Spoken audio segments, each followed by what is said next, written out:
listening to She Rises, a podcast dedicated to women who are ready to stop settling and start living their lives by design. If you're ready to talk about the stuff that weighs you down and get practical advice on everything from your health, body image, spirituality, relationships, and personal growth, then you're in the right place. Hello, I'm Giovanna, your host, master coach, spiritual teacher, and mind-body expert, and I'm on a mission to unsettle women all over the world. Are you ready to rise?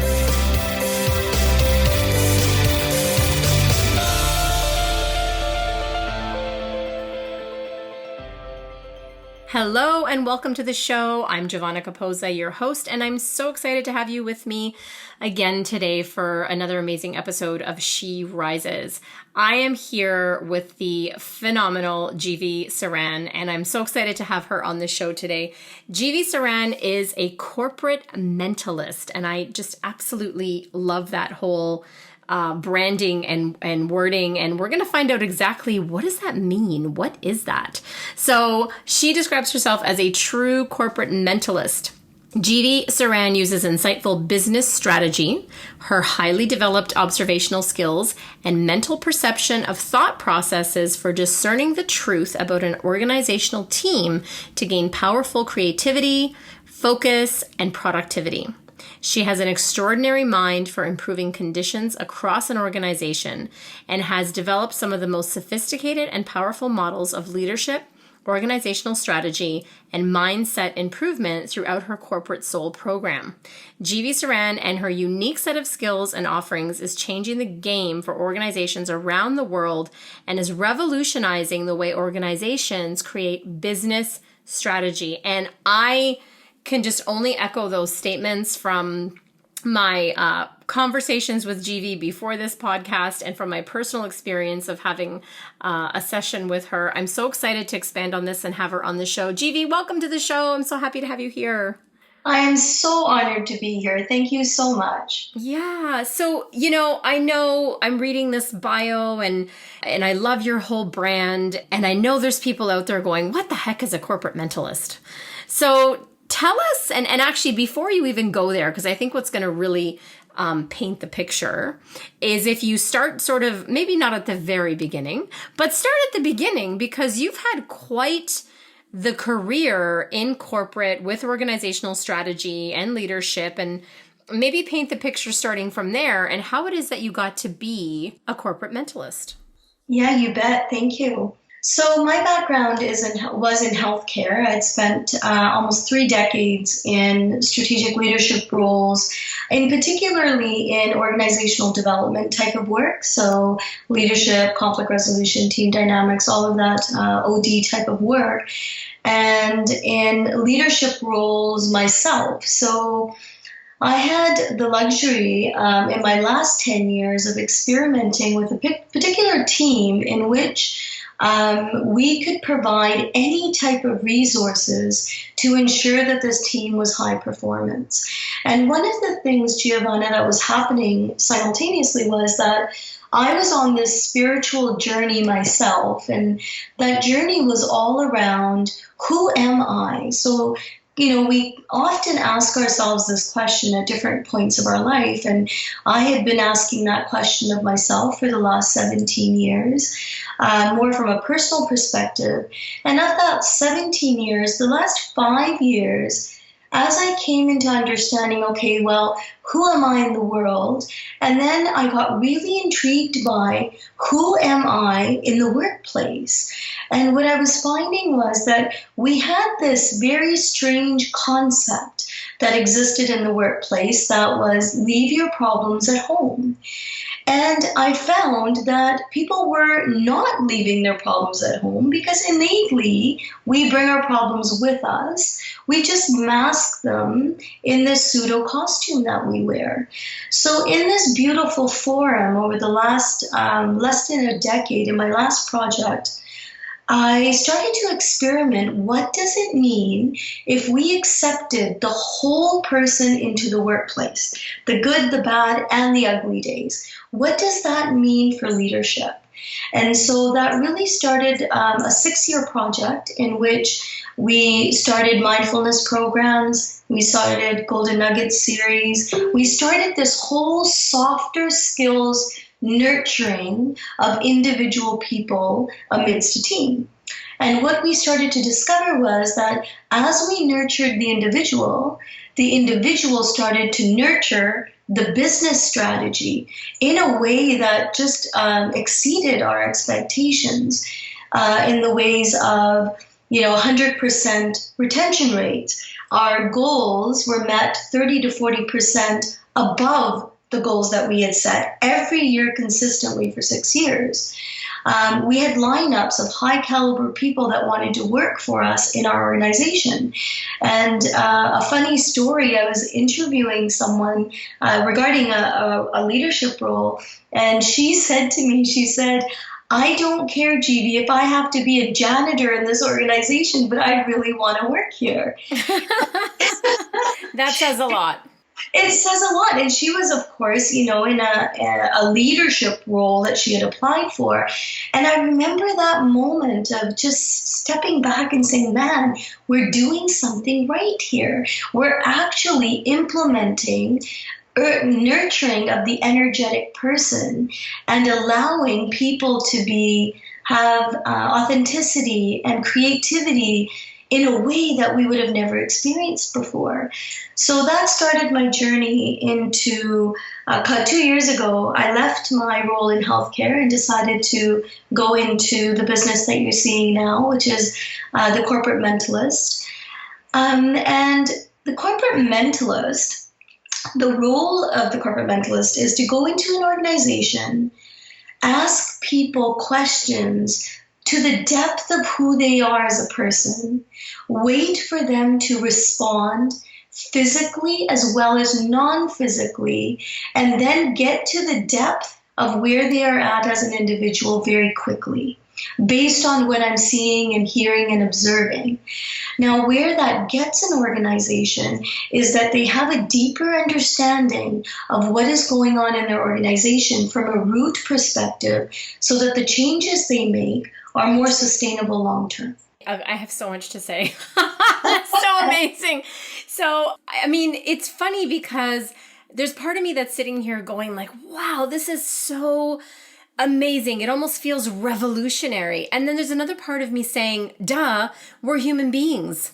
We are, we're part of an organization globally. And then of course, if we look at the microcosms of organization and organizations all the way down to our human body, we're only as great or as well functioning as our weakest link. So, I mean, even if you look at the human body, right? If you've got a stubbed toe, it's going to affect the way you walk. It's going to affect your day. It's going to affect a lot. And we think, well, it's just a toe. And that's kind of the way in corporate and I'm going to, take it further than corporate, but in the 9-to-5 world, where we kind of look at employees and we look at our teams, it's like, well, they are also a cog in the wheel. And I love that you said this idea of like, leave your problems at home, like leave them at the door before you enter the office. It's so unrealistic because we are human beings and we can't do that. It's very difficult to compartmentalize. And then you're in a situation where you're stuffing and suppressing at work. And you've seen very hands-on that definitely affects performance. It affects team culture and morale. And I love everything that you just shared because it's huge impact. Yeah, and you're absolutely right, Giovanna, when you say that, there's an innate feeling in us in which we say, yeah, that totally makes sense, of course. And then there's this, we think that the business strategy is separate than that. We think it's something that's other than that. And one of my programs, when I first came out with my Corporate Soul program, it was fascinating. That's exactly what I experienced, where people would be like, soul? Why are we talking about a soul in the world of business strategy? And as soon as I started to describe it, to say the soul is simply an immortal legacy. Now, just because Walt Disney passed away, Disneyland didn't go anywhere. Just because Steve Jobs passed away, Apple didn't go anywhere. So there is an immortal legacy of that leader, like your leadership, as well as your business. So how is that any different than a soul? And that legacy is based upon the people that work for you and the stories that they tell about you. So those stories are what build that legacy. So inevitably, both of those, the world of corporate and the world of spirituality, energy, and I just want to define the word spiritual because, as you know, people define it differently. So, to just have a grounding definition, I'm talking about the process of self inquiry. I'm talking about the process of self realization, self actualization. So, it's all about the inner journey. So, when you look at the stories people tell, which build the legacy of your leadership, which builds the legacy of your organization, inevitably it's going to be the immortal part of your business strategy. I love that reframe and perspective on it, because I would imagine, and you said it quite perfectly when you got the question of like soul. What does soul have to do with business strategy? Because I would imagine in the beginning and maybe even now you get some people sort of turn up their nose or wonder like, what? Like, how is this even going to help me? So I love the way you framed a soul being an immortal legacy. And you could have a corporate soul. You have your own personal soul, if that's your belief. And it's really what's left behind after your leadership and after your impact. And that's beautiful. I love that. So that kind of leads me to, because you kind of already started with that little bit of a touch on that question mark you had from some of the people in corporate. It led me to, what have been your challenges bringing this approach with you? Because you and I have had conversations that perhaps if someone in corporate was a fly on the wall, they might be, labeled a little bit. They might be judged a bit. But here you are coming from this leadership background, and I'm wondering, how is it received? I would say that the greatest challenge in this work has been around people's perception that what I'm offering as a part of the Corporate Soul program or the Permission to Be You program is a luxury item. They still perceive it as being on their ledger, as a part of their budget, as something that they'll do if there's money left over. So it's one of those things that the connecting point of helping people understand that this is not a luxury. You are seeing high stress leaves. You're seeing high conflict situations. You're seeing low morale in the organization. You're seeing people be on edge with other people, like their colleagues. You're seeing people not handle their day with grace and ease and a neutral mind. All of these things are symptoms of people's personal problems, agendas, and issues that reside within them that are they are bringing to work that show up as symptoms. And so if we don't get to the symptom, the root cause, you'll continue to hire consultant after consultant trying to fix a problem, but without getting to the root of what's going on. So I would say that my greatest obstacle and greatest challenge has been really educating leaders on this is not a luxury. It is not luxury to have a mindfulness program or a program in which you have a open space type of facilitation where you hear what stories people are telling about you. Like I often will say to leaders when I'll have a conversation with them, I'll say, do you know what your team members say about you at their dining table when they're talking to their grandma, to their family? Like, what is that story that people tell at their dining table when they're talking to their families about where they work? Do they share stories about how awesome it is and how, that their voice is heard and they feel included and they want, they love coming up with quality improvement ideas? Or are they talking about it in an organization where they feel annoyed and frustrated and overwhelmed and overworked? Because those are the stories that are going to be your legacy. So I would say one of my greatest challenges has been is shifting the mindset of CEOs and leaders to understand that this is no longer a luxury. This is actually a necessity within the organization. Beautifully said. I find that, again, taking that down to like a microcosm, I find that mentality sort of rampant in society in general with any kind of personal development or even spiritual development work. It's seen as a luxury, or it's seen as, well, not until I need it. It's sort of this idea of, waiting until we get sick in order to find a cure or some sort of remedy for that, as opposed to working from the place of prevention and from the place of, being expansive and staying in the question. So I love that you're seeing that really at some of the highest levels in corporate, where we're still kind of almost stuck in a survival mode. It's like, no, just work, make the money, get the thing, make the profit, pay the people. Like, it's very mechanical, and there's such a need for soul. Yeah, and I think people associate the word soul to something religious and something that they don't understand, so they don't want to talk about it. And then, as a part of when I was doing a keynote last year, and I asked an auditorium full of people, I said to them, do you believe that all matter is energy? Albert Einstein's famous quote, right? That all matter is energy. And yes, we all believe that. Okay, well, if all matter is energy, then what are human beings? Okay, they're energy. Okay, so we nurture people as the physical being in all of our employee benefit programs. But at what point do we nurture the energy being of that person? Because it's the energy being that's going to thrust the business vision forward. That's the person that's going to be, yay, I have to go to work. It's 9:00 and I love it. That's the person that's going to show up at 5:05 in their home and open that door and feel graceful and neutral and of easy mind because they've spent a beautiful day in their workplace. And I think the more we start to talk about this and put it on the table, saying, if you believe all matter is energy, we as human beings are energy. So in organizations, what are we doing to nurture that energy?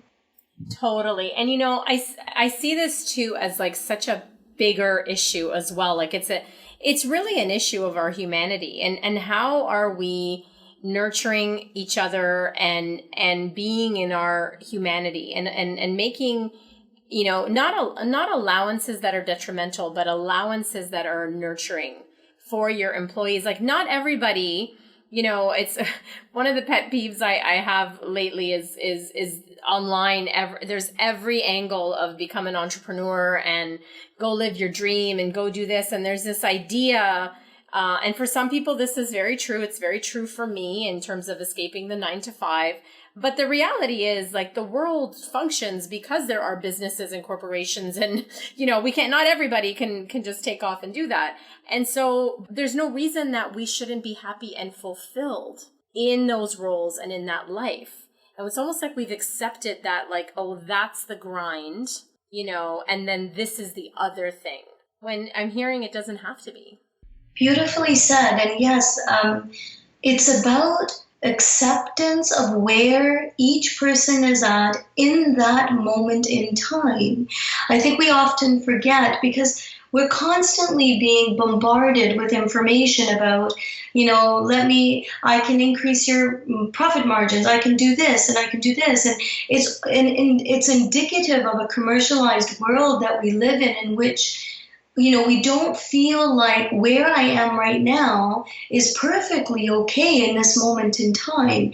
And I think once we learn to accept, even in an organization, like when I'm teaching corporate mindfulness in the organization, I'm teaching them that exactly what's going on in that moment in time in your business is exactly meant to happen in that moment in time in your business.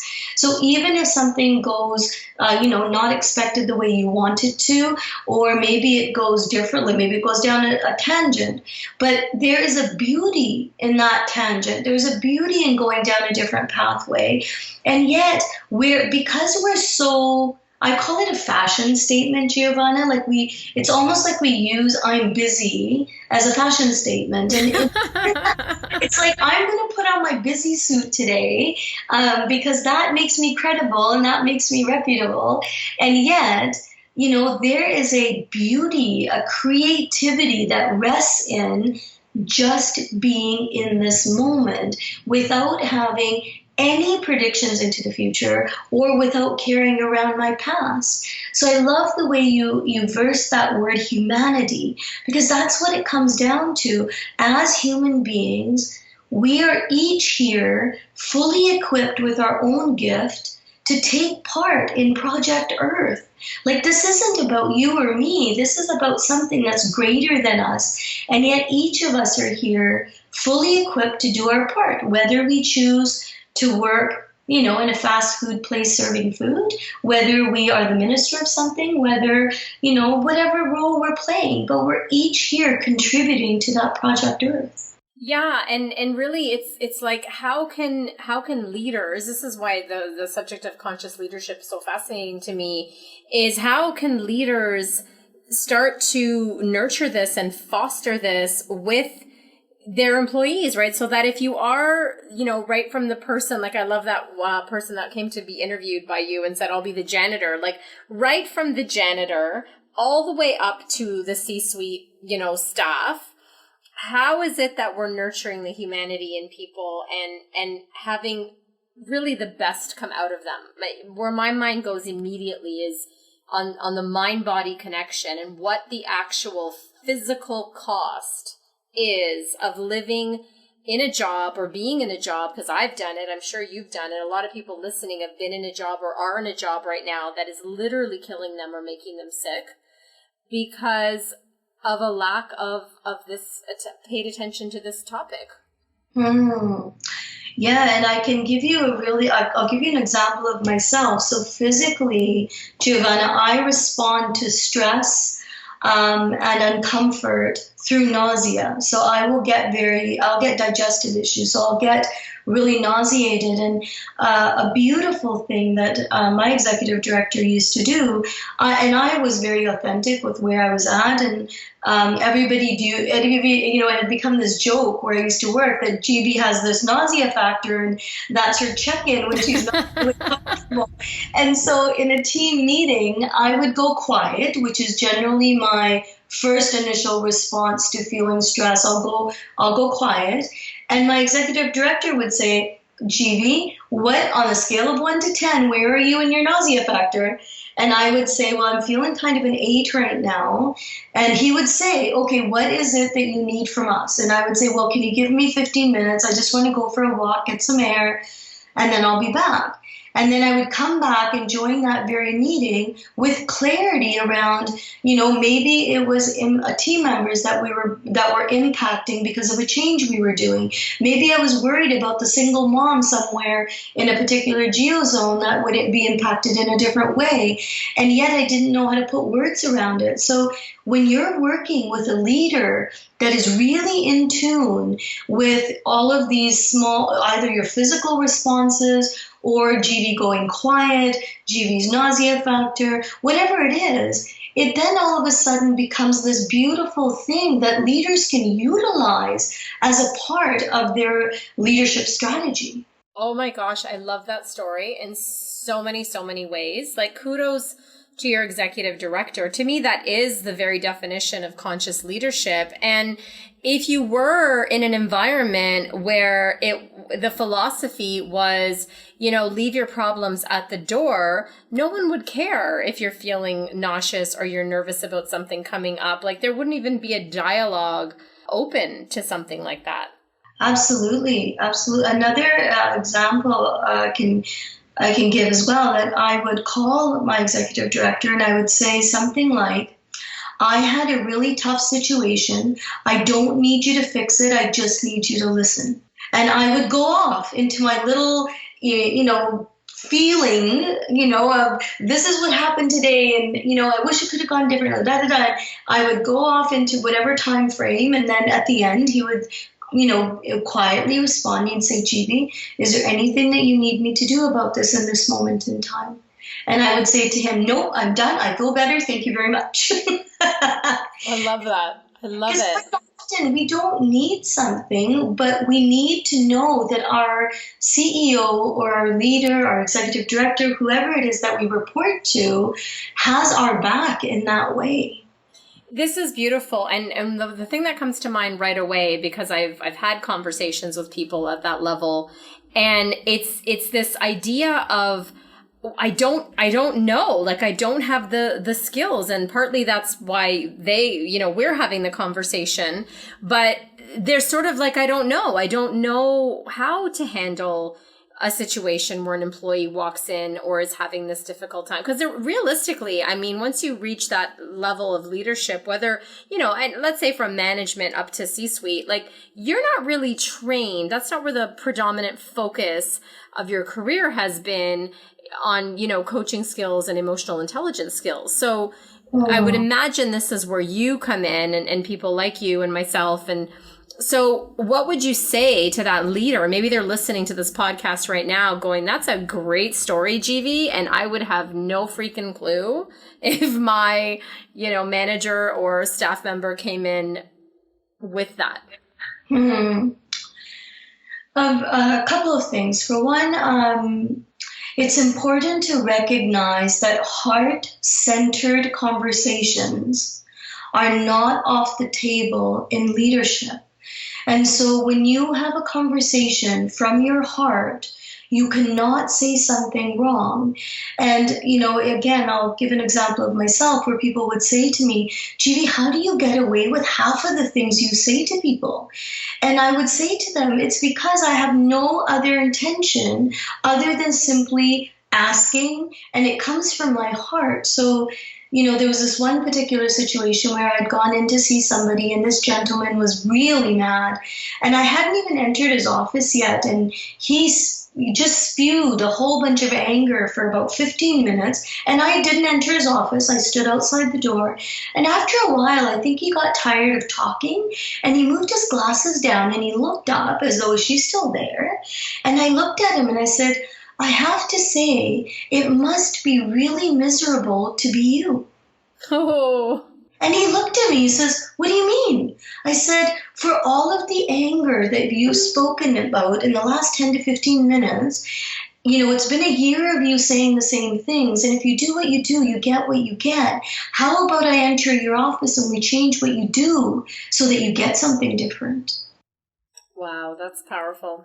Yeah, and yet it comes from a kindness. It comes from a heart center. So what I would say to that leader that's listening to this conversation is be a tad vulnerable with that heart-centered conversation. I have proven over 6 years that I can be vulnerable with a team of 160 people, a virtual team across the province. They knew everything about me that was going on in my life, and yet I had admiration, I had respect, and I had loyalty and dedication as a lead. And so what I would like to say is there's a really simple question that I ask myself in that moment. So if I'm where a team member comes up to me and I'm in that place of I don't know what to ask, I would say to myself, Jivi, if you had 5 minutes to live right now, what would you say? Now, when you ask yourself that question, you shift into your heart center. Because if you had 5 minutes to live, what would you say? It may be different than what your ego is going to tell you to say, which is normally how we respond because we don't know what to say with it, so we shy away from it. So I would leave every leader with that tool that if you're ever in that place where you're like, oh, this conversation is getting uncomfortable and I really don't know what to say, just take a step back, pause, and ask yourself, if I only had 5 minutes to live right now, what would I say to this person? That's beautiful. I love that. Love it. I absolutely adore this topic. A few weeks back, I had Emily Bennington on the show. She's the author of Miracles at Work, and she sort of takes a very similar approach with her. It was using the tools and principles of A Course in Miracles, but a very similar approach to, mindfulness. And my question for you is, we've been speaking a lot, I guess, to the leader and the person in a leadership role. And what has been your experience, or let's say what advice could you give to someone who's listening who has not had a great experience of leadership? And I think, I'm asking that question because, of course, we've all had these stories and many, many times in our lives of just horrendous leadership. And I mean, I've experienced work environments where it was tyrannical and toxic and all manner of emotional and spiritual and even psychological manipulation, just horrible, horrible environments where they were leading through, through fear instead of, and I had to make some really difficult choices for myself in those situations. And I feel like that's one of the extremes. But for the person that's listening who is not in the leadership role, but they're in a leadership role within themselves, because we all have self-leadership, right? What would you say to them? I would say that our work life, no different than our personal life, comes down to one very simple word, and that is the word choice.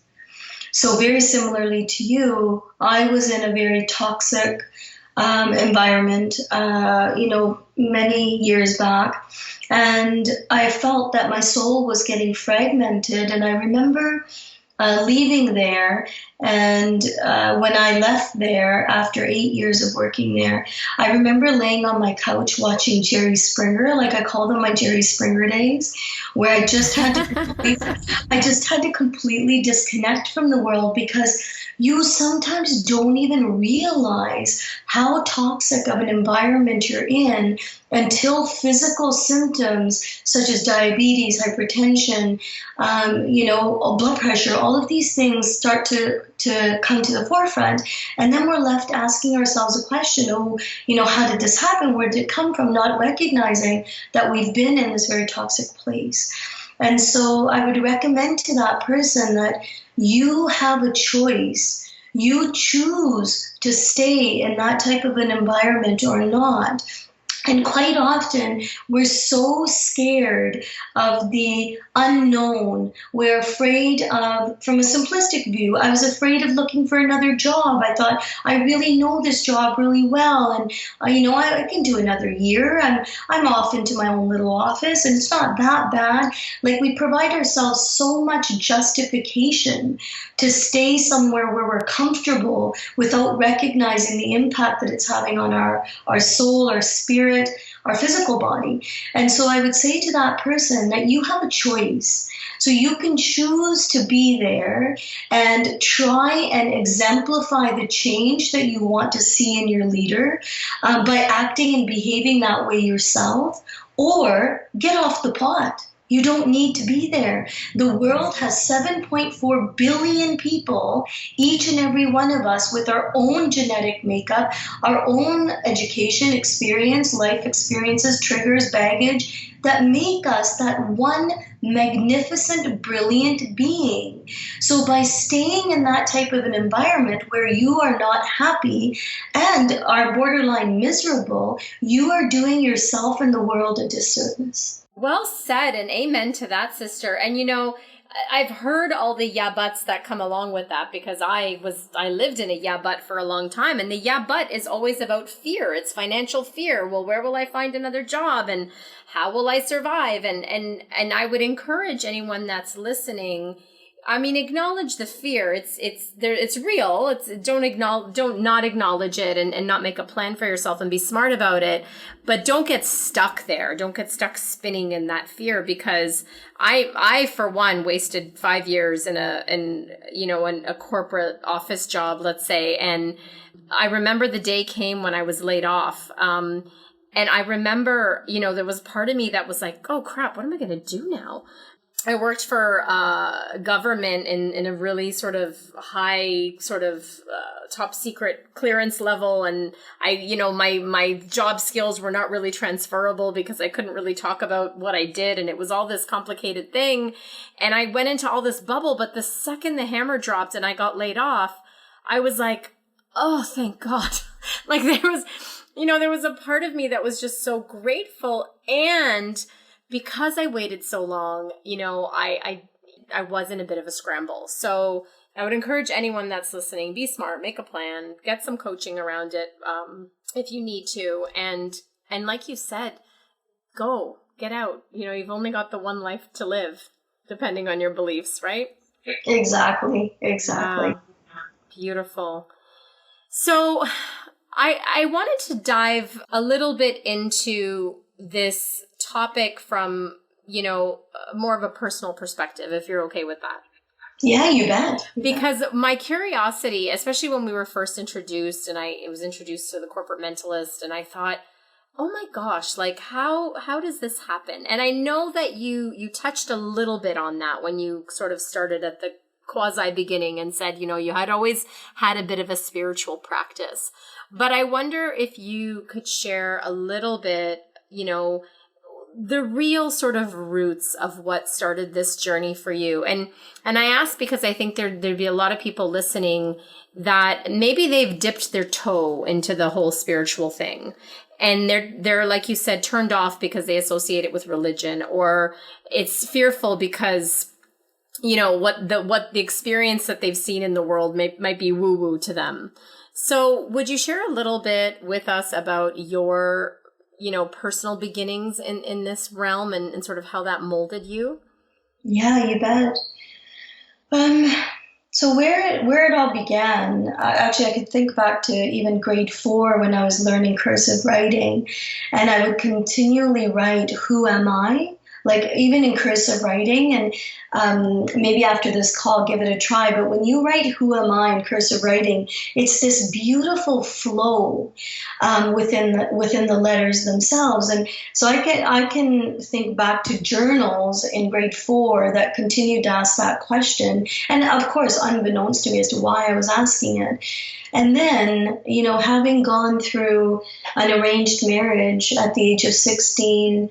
And then getting divorced after 20 years of that marriage, going through a place of disownment, I felt, Giovanna, what was happening in my life was that I had lived my entire life as somebody else's identity.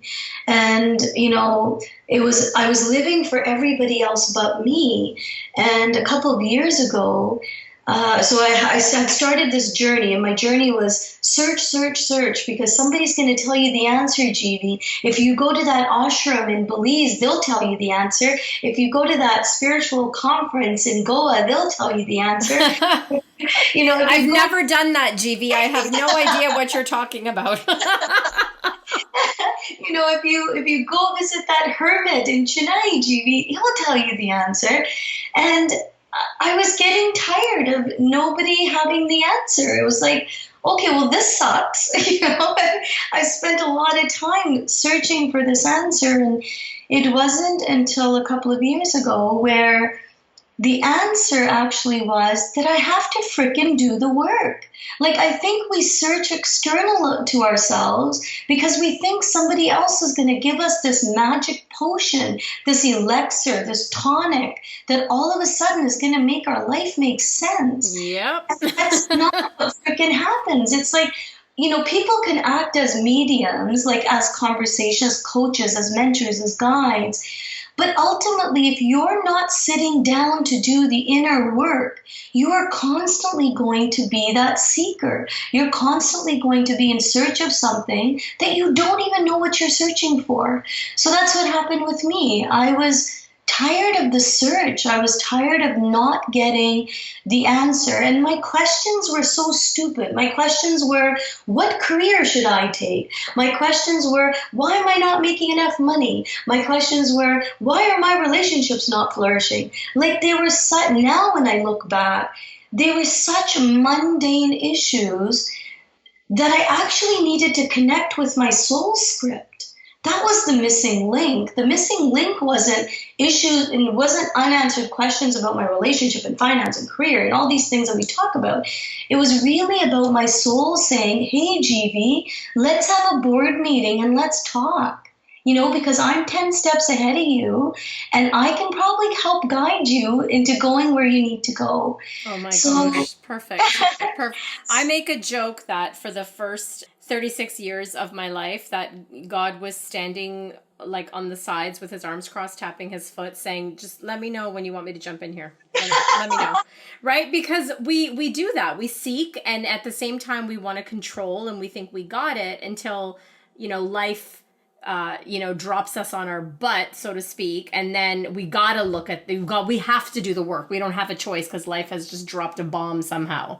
I'm curious because you said you were asking stupid questions. I'm so happy you said it like that. But we get caught in those stupid questions. So what are more powerful questions for people to live into or to be asking?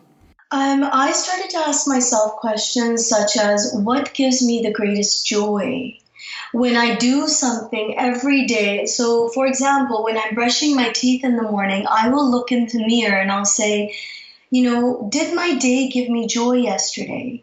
And if I have 3 days in which something did not give me joy, I won't do it anymore. And Giovanna, I think the questions that we need to ask ourselves are,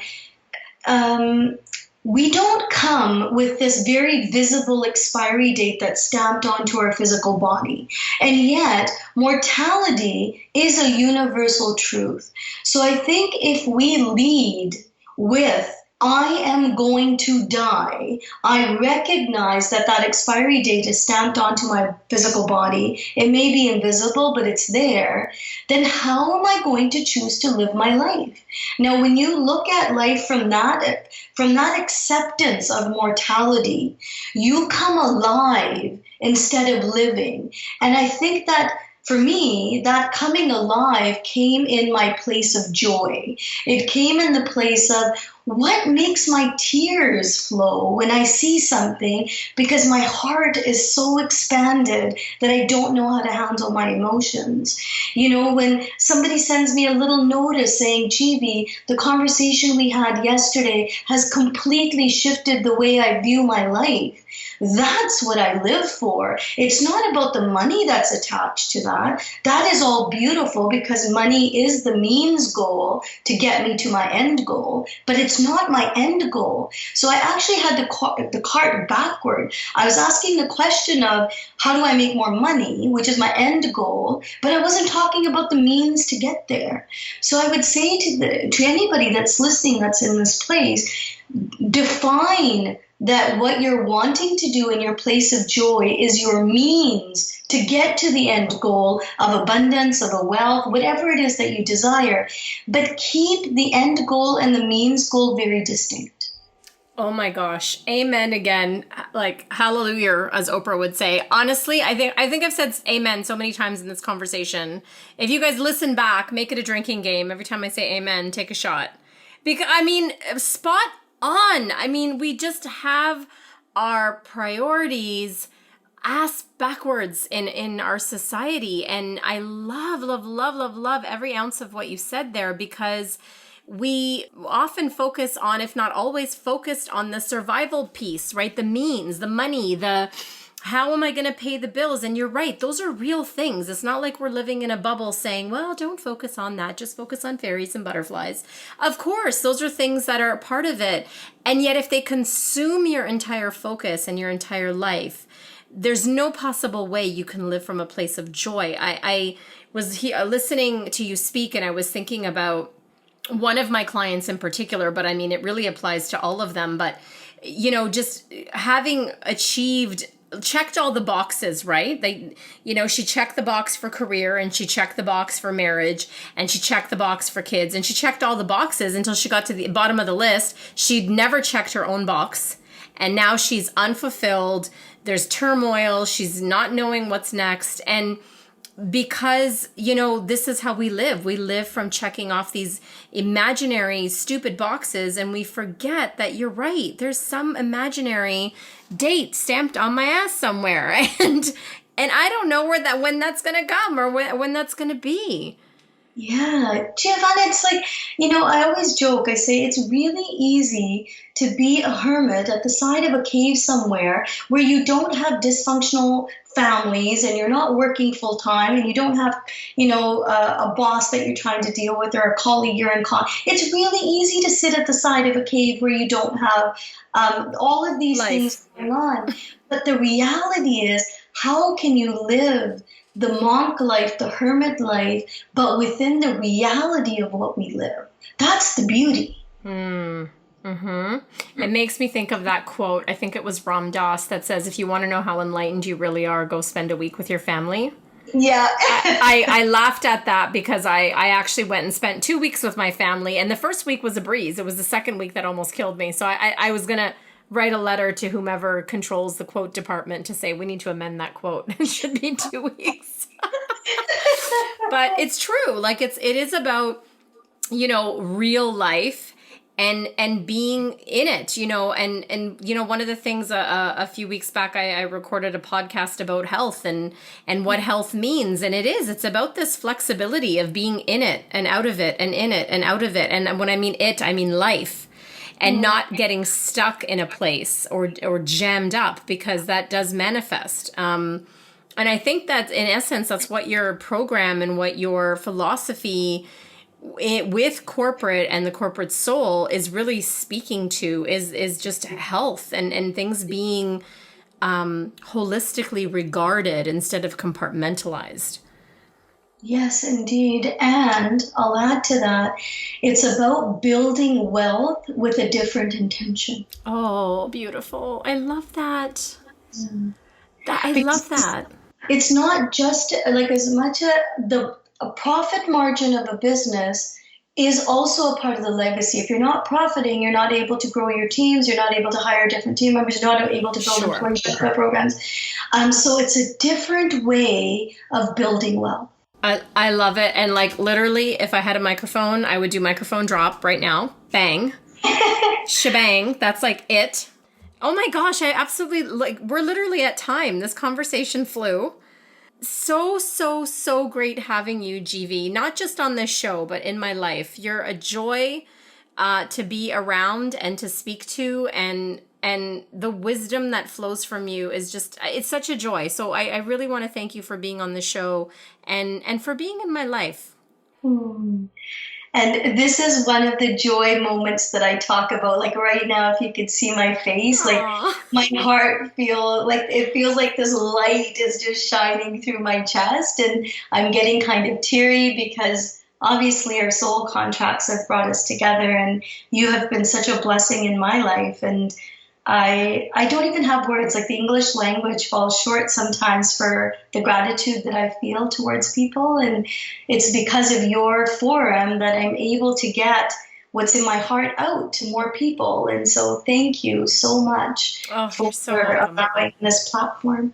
You're so welcome. It was such an honor. Thank you again for being on the show. Thanks everyone for tuning in again, and tune in next week. We're going to have another amazing guest on the show. And hey, listen, sharing is caring. If you loved this episode or any other one that you listened to, share it with your friends. Visit SheRisesPodcast.com, where you can find more resources and past episodes to listen to and share. And join us again next week. I'd love to have you. Bye.